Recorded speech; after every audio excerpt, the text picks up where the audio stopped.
Hey everybody, welcome back to the channel. Well, today we're going to jump in and take a look at the Witch Hollow tutorial 5.1, which is going to be revisiting the stump that you saw the last time. I received a lot of comments. I watched a lot of other videos on YouTube trying to figure out how I could salvage that stump instead of having it look like 4 different rings of wood stacked on top of each other. How would we get it to look like one solid tree stump? So I did some, like I said, did some experimenting, and I think I found a way that I'm pretty pleased with, and it has to do with, and I'm gonna hold this up, it's a pretty heavy box. You guys have seen this before, but this is ultra lightweight spackling, okay? And so I picked this up for $8 or $10, $15, not much, at Lowe's or Home Depot. And so I used that to try to mix up a putty, almost like a consistency of pudding almost, I guess maybe a little bit thicker than that, to put on this tree stump. And so I took one of these paint, this is for a sleeve that they sell, their throwaway type that you put down into a paint bucket, you pour your paint in, but I wanted something that I could reuse and not dirty up in the kitchen or anything like that. So I took literally a couple of handfuls of this spackle, put it in here, and it's pretty thick. It's certainly thicker than Play-Doh, or maybe about the consistency of Play-Doh. And then added some water to that and really mixed it up. I had probably about this much in there when it was all said and done. Mixed it up with my hands. It was a mess. I certainly did it outside and in the garage on some boards and cardboard and things like that, so it didn't make too much of a mess. But essentially scooped out some and just kind of smeared it on the side of this styrofoam stump that we created. It stuck pretty good. And then just with your fingers kind of coming down, you can sort of get some lines in there. And so I did that. And then I took a spudger. Now, these I've got for car detailing. This is the reason I grabbed one of these is because my hands were filthy dirty, and this was close by in a drawer. So I grabbed it with my clean hand. You could use literally a knife, a stick, some carving tools, or what have you. And then I went through, as it was starting to dry and set up a little bit, just kind of went through and made some pretty distinctive lines in it, like you would see on a stump or a tree. And honest to goodness, I'm pretty pleased with the way this turned out. Is this the way I would do it from here on out? Perhaps. It's going to be really hard to carve faces into this, and I may forego that idea. But I want to show this to you real quick. It is dry, but look at this. This turned out pretty good, and it's pretty dry.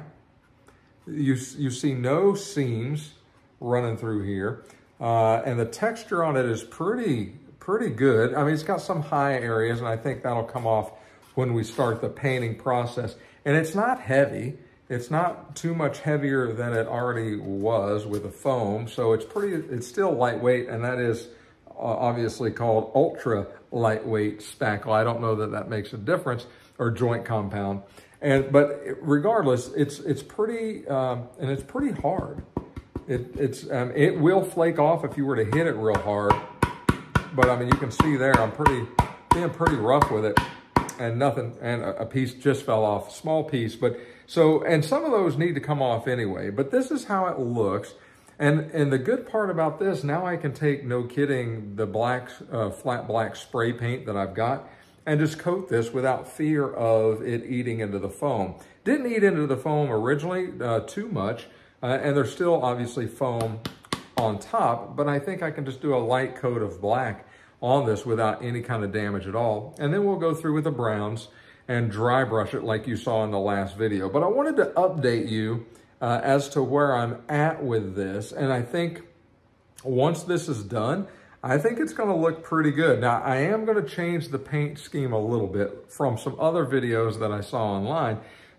Mostly browns, obviously a very dark flat black coat to begin with, and then a darker brown, a lighter brown, probably even a lighter brown to highlight, but then some green and really around the base and to sort of add some details of like moss or mold or what have you on the bottom of this stump. And I think that will look really good, but pretty pleased, honestly, with the way this turned out. It retained some of its shape, but you can see it's, you know, all the way around, it looks pretty good. And so I think it's going to look really good after we get it painted. I'll give you another a video shot real quick of after it's been painted and detailed and see what you think. But pretty pleased with the way this turned out. Wish I had this idea in the very beginning. Could have saved us a whole lot of time, but hey, I'm still learning in this hobby, just like you guys are. I learn something new each and every time I create something. And I'm so thankful for those of you that chimed in with your comments on, hey, maybe you should try this, or hey, go to this channel.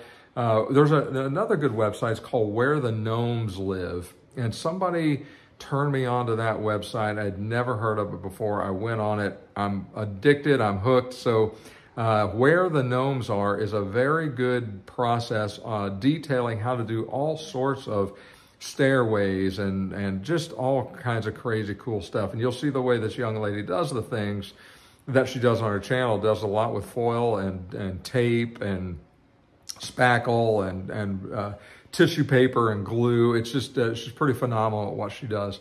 And so I've learned a lot from her as well. So, hey, if you ever get to the point where you're no longer learning something, it's probably time for you to go hang it up, because you should always be learning and grabbing new ideas. I certainly do that all the time. So thank you so much for the comments and the recommendations. They certainly have helped me out with this project.